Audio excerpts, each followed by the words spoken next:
Hi, this is Amanda Woods. I'm the Healthy Finances Program Specialist, and today we're going to be discussing the stigma and stress associated with financial insecurity and financial struggle.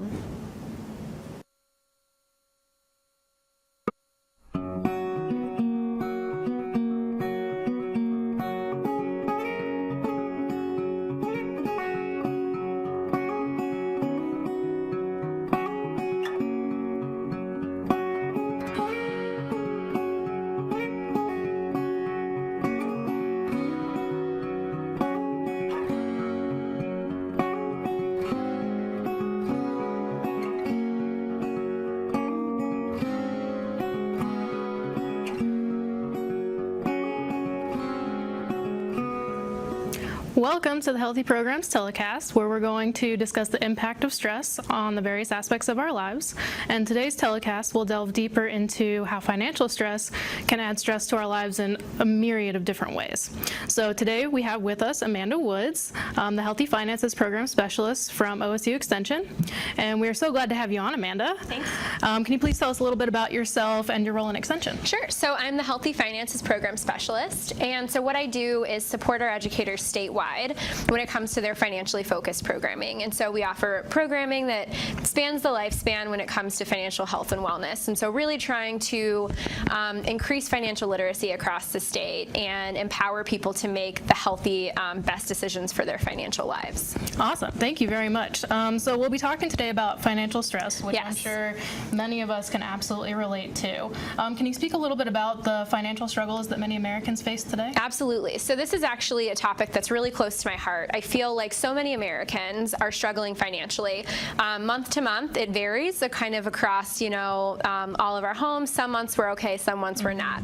But studies have shown, there was a Federal Reserve study done pretty recently that showed that roughly a little under 50% of respondents would not have $400 to $500 to offer in the case of a financial emergency. And so that's $500 in savings that they would either have to borrow in order to pay or, ask for money from family or even sell stuff. So that's kind of telling to the fact that many Americans are just unable to save even $500. And so why is that, right? A lot of families are struggling financially. And there are a lot of reasons why, but I think the big thing to say kind of before I get into the why this is happening is that this financial insecurity faces many Americans. So we kind of think when financial insecurity hits, it's usually lower income or people that we would consider to maybe be living in a poverty-like situation. But really, financial struggle impacts everybody. So gainfully employed, college graduates, people who are getting ready to retire. So this is an issue that faces many Americans. And there's a lot of reasons why that is. So we have more volatile income than we maybe have in the past. So a lot of people are kind of going into a more gig kind of economy. A lot of people are doing ride-sharing jobs, and so maybe people's income varies month to month. Definitely. We also have, our expenses can go up and down from month to month too, which can kind of make it hard to plan, right? If something's always happening, it becomes then hard to save. And so these are kind of the issues that people are facing, these financial struggles across all of Americans. These are things that kind of face us. And so a lot of families from month to month are having to make the decision of how are they going to put food on the table, how are they going to put gas in their cars. These are, many Americans that are being faced with these decisions and this stress every month. Absolutely. And I mean, that's somewhat surprising to hear. I feel like that so many people can be facing this struggle. Yeah. So it's definitely important to talk about. And I can only imagine the stress that can accompany a tight financial situation. Can you speak a little bit about the negative impact of stress associated with such a financial struggle, as well as the barrier that stigma around asking for help might exist? Sure. So this kind of points to, you just said, I would be surprised to hear that many Americans struggle financially. And the reason that is because many Americans won't talk about the fact that they're struggling financially.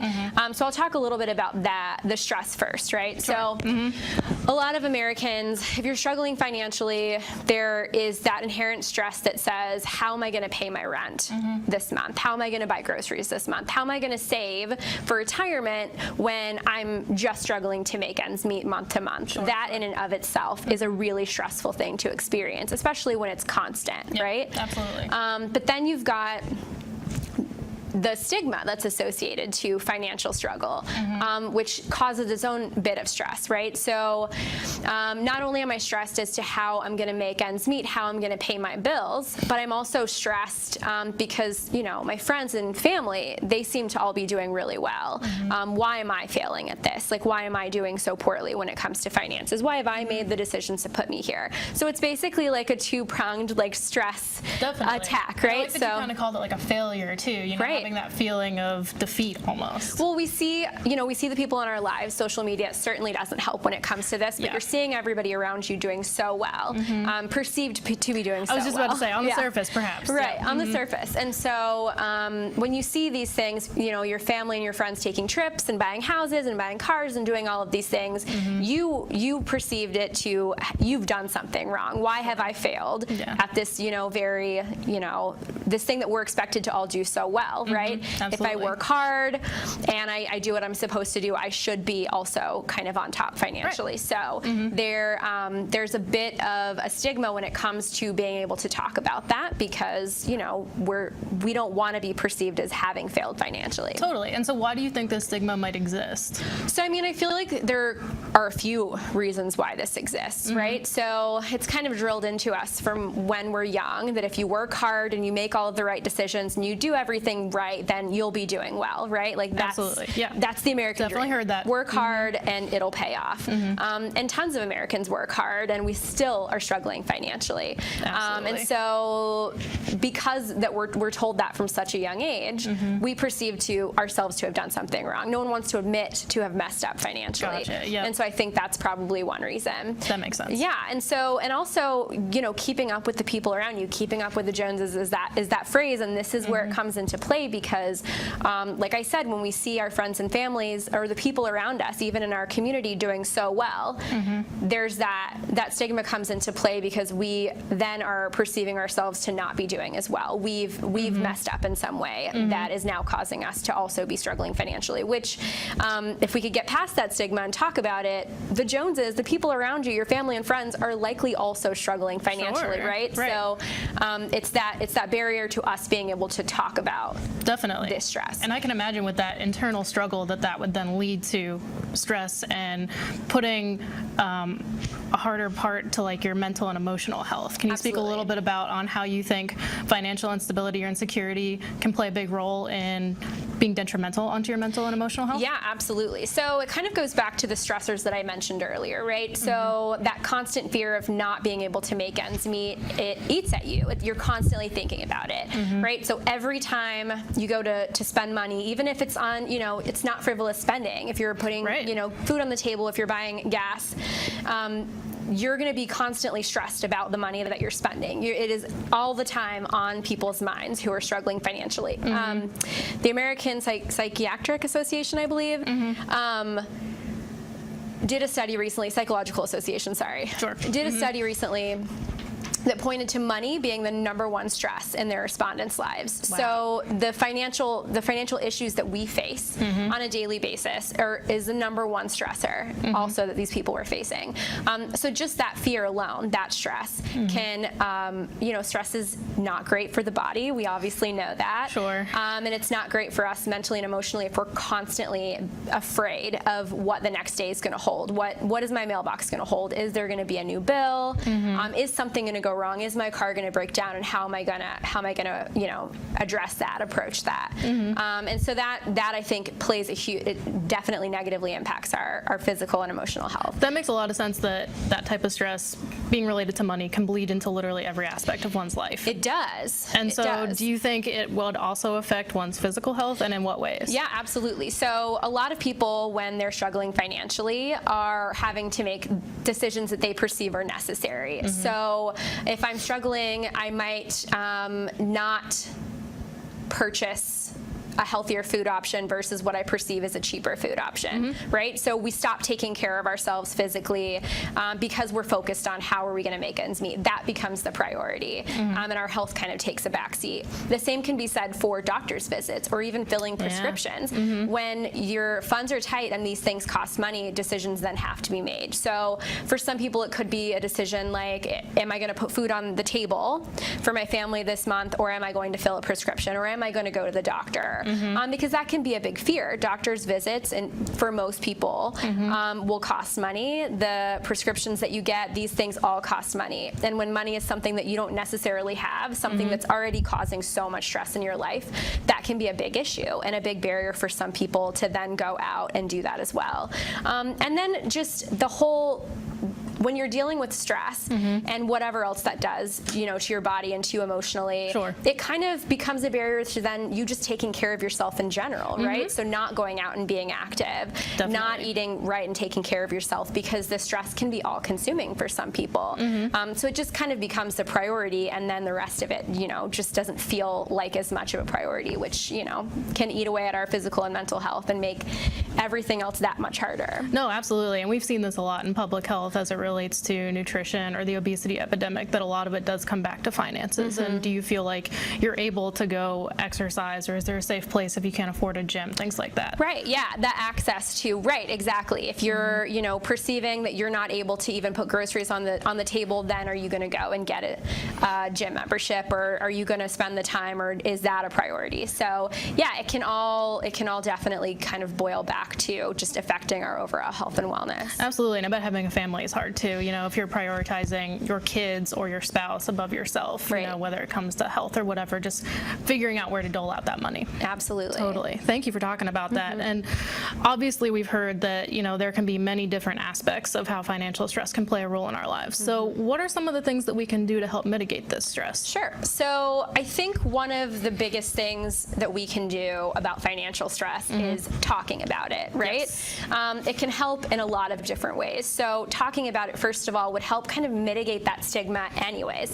So if you hear me say, man, I'm having a really tough couple of months financially, or I'm really struggling to kind of make ends meet, and here's why, it would make you more comfortable to then say, oh my gosh, I understand, me too, right? And I've had a lot of those situations recently where I've opened up about financial struggles just with moving and doing different things, and the person sitting across from me then saying, oh my gosh, like I completely understand that, right? So just being able to connect with people and understanding that you're not alone when you're dealing with these financial issues. Because I feel like financial struggles are typically something that we tend to take on by ourselves, when that's, first of all, not a great way to accomplish these things. And it just isn't great for mental health either, right? No, of course not. When you're dealing with stress, when you're dealing with anything that's affecting you emotionally and physically, it's best to be able to open that door and be able to talk about it, right? So that's one thing, opening up and talking about it. But also, when you're able to kind of overcome that stigma and you're able to begin talking about the fact that you're struggling, you're then able to reach out and access those resources and supports that can help you overcome the financial struggle.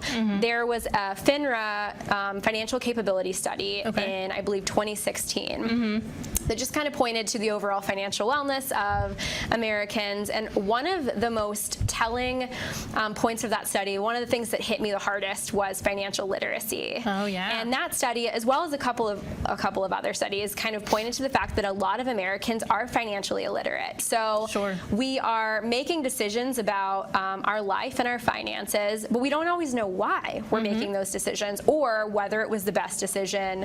And so financial literacy, being educated about how to make the best financial choices, is really important. So having that literacy, having that education will not only help you get out of the financial hole that you might be in, but can kind of help you prevent that in the future, right? So being able to get past that stress and opening up and getting, breaking down that stigma and being able to talk about it then opens you up to a whole world of resources and support and education that exists to kind of help you overcome, right? So once you're able to talk about it, you're then able able to help yourself kind of out of it.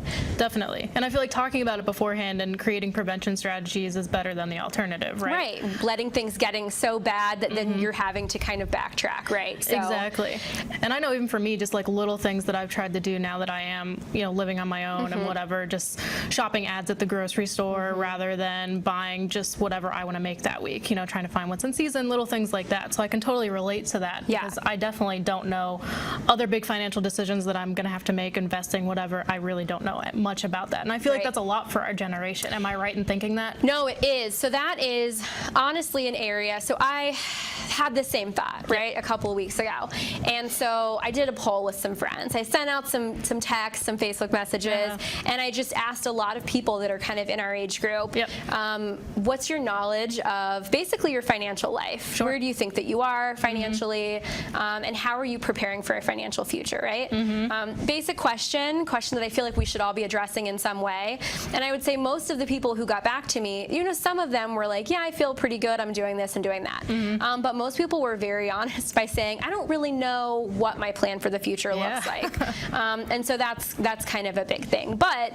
And that to me is also a stressor too. How do I financially prepare for the future? And I imagine that's on a lot of people Where do you as well. even start? Like, how do I find that? How do I find that information? How do I, go about doing that? Maybe I have guilt about having not started planning, and so those are also things that I feel like talking about and understanding that all of that information exists in the world for you. So these are things that you can definitely help yourself overcome. You can start, saving now for the future. Like there are a ton of new products, which we can talk about later, that can kind of help even, younger people who might not have, retirement account through work, especially with, different jobs. A lot of people are working maybe for themselves. A lot of people are doing, just different things. So there's still an opportunity for people to set themselves up financially for the future. That's wonderful to think about. And I know I wasn't really aware of what resources existed. Not that I've ever really asked the question before, and now I know that I should, especially as I start setting things up, just recently married, all of that. But so I found that there were a lot of really cool resources once I got hired by Extension. So could you talk to us a little bit about what Extension has to offer in the way of financial wellness? Sure. So we actually do a lot, and I'll speak to a couple of different things when it comes to our approach to financial wellness. So the big thing I think that we love to do is prevention, right? Of course. We have financial literacy programming starting as early as preschool. Wow, that's awesome. Smart Start with Money is a preschool financial literacy program, and it just really starts kids thinking about their financial future from that age, how to make those decisions. I mean, obviously catered to the age group. Sure. We're not teaching preschoolers investments, but they don't know how to balance a checkbook. It's not a thing. But so we're getting it in their mind that their financial health is in their hands, right?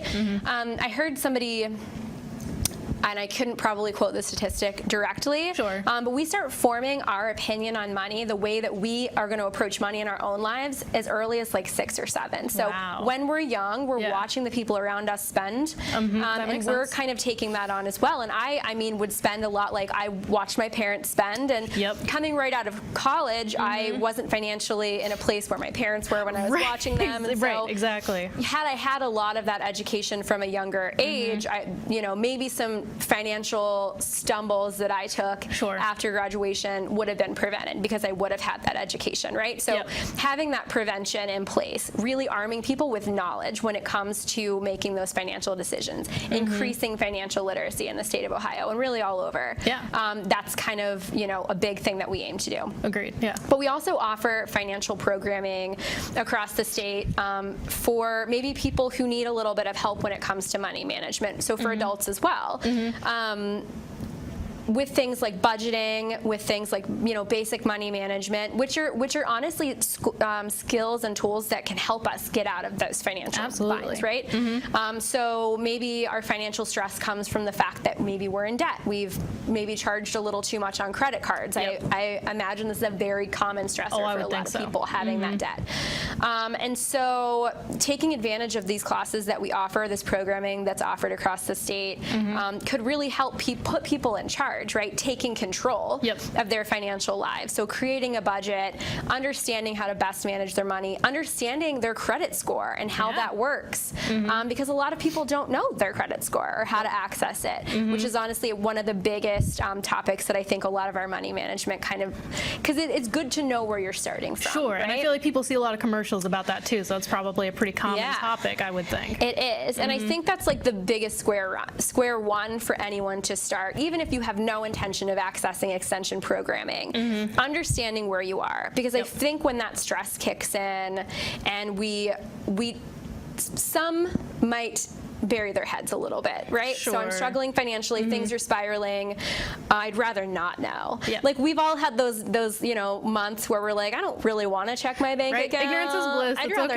I'd rather not know what's in there. But for some people, this can go on for a while. And so understanding where you are financially is a great starting point. And extension professionals can help you do that. We can give you the education and the tools that you need to see where you are and then start working towards a more stable financial future.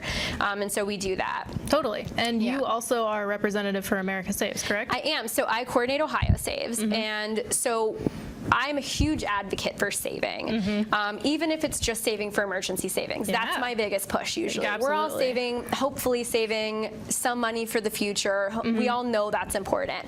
But being able to protect ourselves against those financial disasters that might come up, every now and then is huge. So having a savings account, even if it's $500, which is what I recommend for any emergency savings, is key. And so what we do through Ohio Saves, through America Saves, all it is social marketing, right? So we want people to understand the importance of saving, and we want to give them the education to begin to do that on themselves. And so one of the biggest pushes for Ohio Saves, through America Saves, is automatic saving. That's a great idea. You don't even have to think about it. You don't have to think about it. And so that can look like a lot of different things for people. I have money, so a lot of people will do it through their paycheck.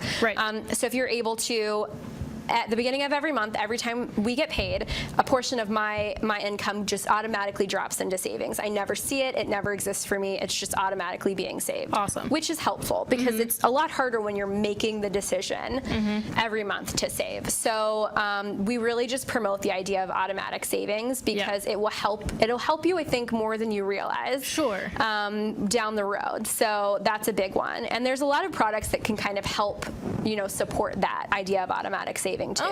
I won't name any directly because I'm not here to promote, but I use one. And every time I use my bank card to shop, it rounds up $2 for me.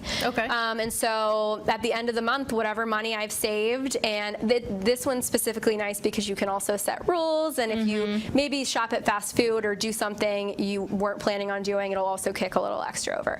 And so that money you can access if your funds are running low. So it's not in a savings product that is hard to access, which is great. Very cool. A lot of people need that money to be a little fluid. Definitely. But at the end of the month, I just roll it over into my normal savings account, and that's maybe $100 that I hadn't planned on saving but did so automatically. That's awesome to think about. Like $2 here and there can all of a sudden add up to $100 at the end of the month. It can. Just these little things that you do. Nobody's asking us to save like $1,000 at a time, right? Like, little things can make a big difference. And I think that may be the fear that a lot of people have when they're saying, I don't have the money to save, or I can't save. Sure, you might not have the money to save a couple $100s a month. That's most of us, really. Exactly. I think. But a lot of us can, kick in a couple bucks here and there, and especially when it's happening behind the scenes, it's happening automatically. You're not making that decision. Don't have to think about it. You are making the decision to buy the latte, though. That is true. And so I feel like if you have that money, then what's another $2 that just goes into savings? So these are all things that can help kind of reverse that situation, right? And kind of why I point to these apps or maybe these other, non-traditional financial products is that there's probably a resource or a tool for anyone that'll work for them to help them save. So especially thinking about our generation, millennials, like we just talked about, that's something that I think would be really appealing to us. I can absolutely relate to the latte thing. I have since purchased like an at-home coffee maker and my own coffee syrups, and it's fine, and it does save me a lot of money. And looking at things in that that way, I think, is a really creative way to kind of turn around and put people in control, right? I can still enjoy my coffee. Yeah. And I can still make it the way I want it, but I don't have to go spend $5 to do it. But you know you're saving that money in the long Yes, run. And I think that's, definitely. it goes back to that stress of being financially out of control of our lives. So Absolutely. making those decisions, saying instead of stopping for a coffee every day or every other day, I'm going to, buy this now, that's going to save me this. And it puts you in control. Yes. Which I think is one of the biggest things that we can do. We really need to advocate for our financial health by making those decisions, by actively making those decisions that'll put us in a more secure future. Oh, absolutely. And so thinking about kind of taking control and learning more about our financial situation, can you speak a little bit specifically about what Extension has to offer the community members, so resources that they can know to go look for? Sure. So a lot of times when it comes to accessing Extension programming, I would always encourage people to just talk to their local Extension agent, right? Absolutely. Their Extension educator. So contact your local office and they'll tell you a little bit about what they have to offer. But our programming really does kind of run the gamut when it comes to financial wellness. And a lot of it is focused on this very basic financial, education and wellness. So we offer, one of our biggest programs is Real Money, Real World. Yep. We offer in high Love school. that one. So, parents, have your kids talk to their teachers, maybe if it's not in their school, because this program really does, it's interesting, it puts students in, it's a simulation, right? So it puts them in the driver's seat when they're making those financial decisions. And for a lot of people, it can be those financial decisions that steer us in the wrong direction. Sure. That, kind of get us into debt and doing these things. So they're buying a house, they're buying a car, they are understanding that their education and that their career choice will impact their income. Yep. So that's a great, I think, preventative tool that we offer. I love having been part of these simulations a couple times and hearing what the kids have to say. Yeah. Like you said, they're used to seeing how their parents are spending and they're used to living a certain way, but once you're on your own, that might not be the right way. Right. So hearing kids come and say, oh, I definitely need to go to college because I'd rather this income versus this income, those types of things. Like, it's really telling, but it's cool that it seems to be making an impact for them. Yeah, it's great. And it's interesting because it kind of reflects life, right? Yep. So a lot of the students will spend.